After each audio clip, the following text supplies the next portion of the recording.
रायजो राजा नोंथांमोना माब्लाबाबो जाथिनि मुङाव एबा हारिनि मुङाव भट थुनो नांलिया। हेल' रायजोफोर खुलुमबाय, बयखौबो दिनै गोदान भिडिअ नोंथांमोनखौ बरायबावनाय जाबाय। आङो 2021 जुन 2 थारिखआव मोनसे भिडिअ आपल'ड होदोंमोन। आङो बे भिडिअनि सायावनो दिनै फिन रिपिट खालामगोन नैबे भिडिअनि गेजेरजों। आङो मानि खोथा बुंनो थांगासिनो दङ, नोंथांमोना भिडिअखौ जोबजासे खोनासंलांबानो जाबाय। बे भिडिअआनो जाहैबाय दालां गोदान, ब्रिज गोदान बानायनायनि खोथा। जोंनि चिरां जिल्लानि सिङाव थानाय आमटेका टु फाथाबारि मोनसे नांगल दै होनना बुङो, लांखारबो होनना बुङो बेखौहाय 2021 जुन 1 थारिख ना 2 थारिखमोनथाय, बे समावहाय मेजारमेन्ट खालामदोंमोन। दा बेसे गोबाव जाखो नोंथांमोना साननानै नायब्लानो जाबाय। बे दलाङा दिनैसिमबो खबर गैया। एब्रावहाय नै इलेक्सननि दावराव दावसि जागासिनो दङ, बेयावहाय दुखु ओंखारनो हागौ बायदि मोनदों आङो बे दालांनि मुङैहाय। स्किम जादों ना जायाखै, ना ओरैनोसो सुफ्लादोंमोन ना दिन्थिफादोंसोमोन रायजो राजाफोरखौ, जेबोखौनो हमनो हाला। नोंथांमोना सिगां बे भिडिअ क्लिपखौ नायनानै लाग्रोबानो जाबाय। बे भिडिअखौनो सुनाय थारिखखौ आं गोसोआव गैलिया, 1 थारिखआव सुवामोन ना 2 थारिखआव सुवामोन, जायखिया आं बे भिडिअखौहाय 2 थारिखआव आपल'ड होदों। दालां बानायनाय मेजारमेन्ट खालामनायनि भिडिअखौ आं कारेक्ट 2 थारिख 2021 जुन 2 थारिखआव आं बे भिडिअखौ आपल'ड होदोंमोन। नायै दिनैसिम जेबो खौरां गैया। बेनिखायनो आं बेखौ रिपिट खालामफिननाय जादों।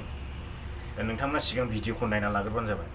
बे दालां ब्रिज मेजारमेन्ट खालामनायनिफ्राय दिनै सुदोंमोन दालांखौहाय। बे दालाङानो जागोन आमटेका टु फाथाबारि।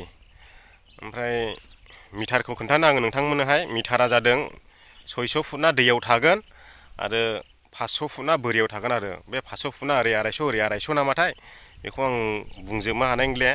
बे दलांखौ मालानिफ्राय स्टार्ट खालामगोन आं बेखौबो नोंथांमोननो खोन्थाजोबनो हानाय नंलिया। माने दलांखौ दिनैसो मेजारमेन्ट खालामदों नालाय, माब्लानिफ्राय मावगोनथाय बे बिथांमोननि सायाव थाबाय।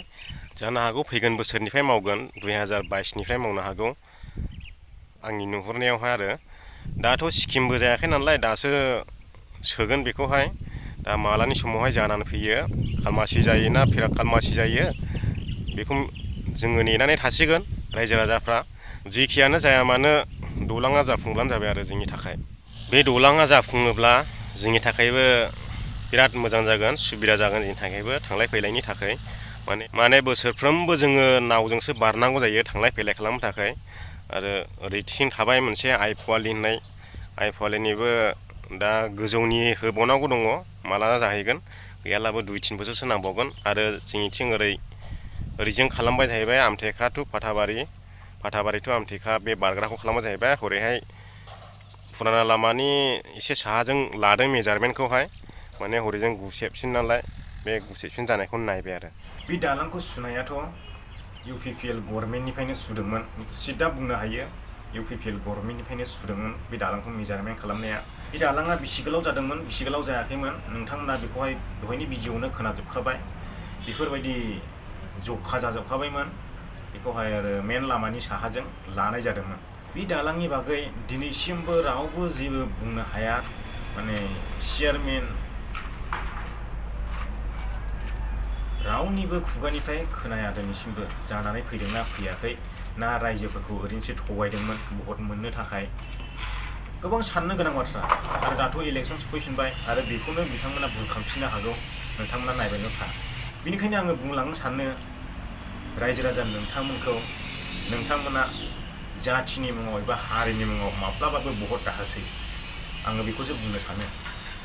जाथिनि मुं लायै लायै, हारिनि मुं लायै लायै जोंखौ जोंनि दैदेनगिरिफ्रा थगायसै। बर' रायजो राजाफ्राथ' हारिनि मुं जाथिनि मुं लायोब्ला बिराद फोथायसोयो, बिराद फोथायो, फोथायसुला, नंमारगौ नंथारगौ बिदिनो जानांगौ। नाथाय हरै जोंनि गोजौ लेभेलावहाय जोंनि दैदेनगिरिफ्रा सिङाव गेसाव मोगा मोगि थगायनाय रायजोफोरखौहाय। बेनिखायनो आं बुङो रायजो राजा नोंथांमोना माब्लाबाबो जाथिनि मुङाव एबा हारिनि मुङाव भट थुनो नांलिया। आङो बेखौसो बुंनो सानो। नोंथांमोना मा बुंनो सानो आं बेखौहाय, नोंथांमोना मा सानो आं बेखौ जेबो बुंनो रोङा। बियो नोंथांमोननि सायाव थाबाय। नोंथांमोनाबो गावबा गावनि साननायखौ कमेन्ट बक्सआव फोरमायहरब्लानो जाबाय।